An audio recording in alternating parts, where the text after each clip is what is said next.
സാധനം ഓടിക്കാൻ പോവാണ്. I wish. അപ്പം മോനെ കുറച്ച് ദിവസം മുമ്പ് ഞാൻ എൻ്റെ ക്രഷിനെ പ്രപ്പോസ് ചെയ്തു. അവളാണെങ്കിൽ മുഖത്ത് നോക്കി എന്നെ റിജക്റ്റ് ചെയ്തു. അന്ന് വൈകുന്നേരമാണ് ഒബ്സഷൻ എന്ന് പറഞ്ഞ പടം ഞാൻ കാണുന്നത്. പടം കണ്ടു കഴിഞ്ഞാൽ അപ്പം തന്നെ ഞാൻ എന്ത് ചെയ്തു, ഓൺലൈനിൽ കയറിയിട്ട് സാധനം ഓർഡർ ചെയ്തു.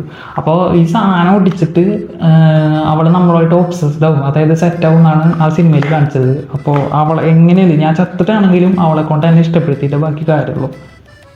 അപ്പോൾ നമുക്ക് ഈ സാധനം ഒടിച്ചിട്ട് അവളെ സെറ്റാക്കാൻ പറ്റുമെന്ന് നോക്കി നോക്കാം. അപ്പോൾ നമുക്ക് സാധനം തുറന്നു നോക്കാം. അപ്പോൾ ഒന്നാമത് ഈ പാക്കേജിങ് പൊളിഞ്ഞ കാരണം സുഖമായിട്ട് തുറക്കാൻ പറ്റും. ഓൾറെഡി ഉടായിപ്പ് പാക്കേജിങ് ആണ്. അപ്പോൾ അത് തുറക്കുമ്പോൾ നമ്മളെ വില്ലോ വരുന്നുണ്ട്. അവർ പരസ്യത്തിലൊക്കെ കാണിച്ചതെന്ന് വെച്ചാൽ ഇത് ബ്രേക്കബിൾ ആണ്, ലൈക്ക് ഓടിച്ചാലും തിരിച്ചു വയ്ക്കാൻ പറ്റും, അത് ഓടിക്കാൻ പറ്റുന്ന. ഇത് ഈ നമ്മൾ ഈ 3D പ്രിൻ്റ് ചെയ്തൊക്കെ ഉണ്ടാട്ടാ, അതിൻ്റെ പാട് പോലും പോയിട്ടില്ല, അത്രയും ലോ ക്വാളിറ്റിയാണ്. കണ്ട 3D പ്രിൻ്റ് ചെയ്യുമ്പോൾ ഈ പ്ലാസ്റ്റിക്കിൻ്റെ ഒരു ലെയർ വരില്ല, അതാ വന്നേക്കണേന്ന് തോന്നുന്നുണ്ട്. അപ്പോൾ ഈ പ്രൊഡക്റ്റ് വാങ്ങാൻ ഞാൻ ഒരിക്കലും സജസ്റ്റ് ചെയ്യില്ല, ഇത് ഭയങ്കര ലോ ക്വാളിറ്റിയാണ്. അപ്പോൾ ഈ സാധനം ഓടിക്കുന്നതിന് മുമ്പ് നമുക്ക് ഈ ഇതിൻ്റെ രണ്ടിൻ്റെയും കൂടി ഫോട്ടോ എടുത്തിട്ട് ആ ക്രഷിനെ തന്നെ അയച്ചു കൊടുക്കാം. അപ്പോൾ ഇത് കണ്ട് പേടിച്ചിട്ടെങ്കിലും അവൾ എൻ്റെ സ്നേഹം അക്സെപ്റ്റ് ചെയ്താലോ. അപ്പോൾ നമുക്ക് ഫോട്ടോ എടുത്ത് അയച്ചു നോക്കാം, അവളെങ്ങനെയുണ്ടാ, എന്താ അവളുടെ റിപ്ലൈ, അവൾ ലവ് അക്സെപ്റ്റ് ചെയ്തെന്ന് നമുക്കൊന്ന് നോക്കി നോക്കാം. എനിക്ക് പ്രതീക്ഷയുണ്ട്, ഇത് ഒടിച്ചിട്ടെങ്കിലും അവളെ വിളിക്കണം. അപ്പോൾ മോനെ നമുക്ക് സാധനം ഒടിച്ചു നോക്കാം. അപ്പോൾ സാധനം ഒടിക്കാൻ പോവാണ്. ഐ വിഷ് ഞാനൊരു മില്യനെയർ ആവണം ഇപ്പം തന്നെ. അയ്യോ സൈഡാ പൊട്ടിയെ, എടാ സൈഡില സെൻറ്ററാ പൊട്ടേണ്ടത്. ഐ വിഷ് ഞാനൊരു മില്യനെയർ ആവട്ടെ ഇപ്പം തന്നെ. നോക്കി നോക്കാം. പൈസ ഒന്നും മുകളിൽ നിന്ന് വീഴണില്ല, നീ ചിലപ്പോൾ ബാങ്ക് അക്കൗണ്ടിൽ നോക്കി നോക്കാം. മോനെ പൈസ മുകളിൽ നിന്ന് വീണില്ല എന്ന് മാത്രമല്ല, ബാങ്ക് അക്കൗണ്ടിലും പൈസ വന്നിട്ടില്ല. ഈ സാധനം പൊട്ടും ചെയ്തു.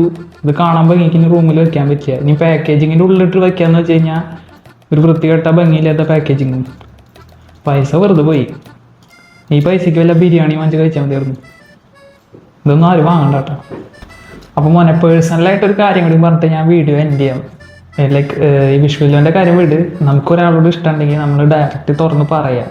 ലൈക്ക് ആദ്യം തന്നെ ഒരാളോട് ഇഷ്ടം പറയല്ല, അവരായിട്ട് കമ്പനിയായി അവരെ കറക്റ്റായിട്ട് മനസ്സിലാക്കിയിട്ട് അവരോട് പറയാം, റെസ്പെക്ട്ഫുള്ളി പറയാം. അതായത് റിജക്റ്റ് ചെയ്യുകയാണെങ്കിൽ അത് നമ്മൾ റെസ്പെക്ട്ഫുള്ളി ആക്സെപ്റ്റ് ചെയ്യും വേണം.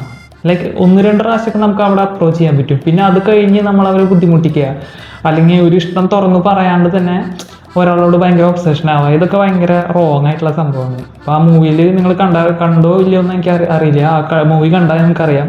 ലൈക്ക് അവന് ആ പെൺകുട്ടിയോട് ഒരു സ്നേഹമല്ല, ഒബ്സഷനാണ്. ഈ സിനിമയുടെ ടൈറ്റിൽ പോലെ തന്നെ കറക്റ്റാണ്. അപ്പോൾ അത്രയും എനിക്ക് പറയാനുള്ളൂ. അപ്പോൾ നിങ്ങൾ ആരെയും സ്റ്റോക്ക് ചെയ്യാതിരിക്കുക. ലൈക്ക് അത് സ്റ്റോക്ക് ചെയ്ത ആൾക്കാരെ വളയ്ക്കുന്ന ആൾക്കാരുണ്ട് ഇക്കാലത്തും. പക്ഷേ ഞാനതിനൊരു സപ്പോർട്ട് ചെയ്യുന്ന ആളല്ല, ഞാൻ ഇതുവരെ ചെയ്തിട്ടില്ല, ഇനി ചെയ്യാൻ ഉദ്ദേശിക്കണില്ല. കാരണം ഞാൻ ഉണ്ടെങ്കിൽ ഡയറക്റ്റായിട്ട് തുറന്നു പറയും. തുറന്നു പറഞ്ഞിട്ട് അവർ ഓക്കെ അല്ലെങ്കിൽ പിന്നെ ഞാൻ അത് വിടും. സ്റ്റോക്ക് ചെയ്ത് സെറ്റാക്കുന്ന ആൾക്കാരുണ്ട്. ഇപ്പം എൻ്റെ പരിചയത്തിൽ തന്നെ സ്റ്റോക്ക് ചെയ്ത് സെറ്റാക്കിയ ആൾക്കാരുണ്ട്. അത് അവരുടേതായ രീതി. പക്ഷെ എന്തായാലും എൻ്റെ രീതി അങ്ങനെയല്ല. അപ്പം ഈ സാധനമൊന്നും വർക്ക് ചെയ്യില്ല കേട്ടാ. ഈ സാധനം ഓടിച്ചിട്ടൊന്നും ഒരു കാര്യത്തില്ല. നിങ്ങൾ വേണമെങ്കിൽ ആ പൈസയ്ക്ക് വല്ല ഷവർമ ബിരിയാണി ഇങ്ങനെ വാങ്ങിച്ച് തിന്നോ. അപ്പോൾ അത്രേ ഉള്ളൂ ഇന്നത്തെ വീഡിയോ. ശരി എന്നാൽ.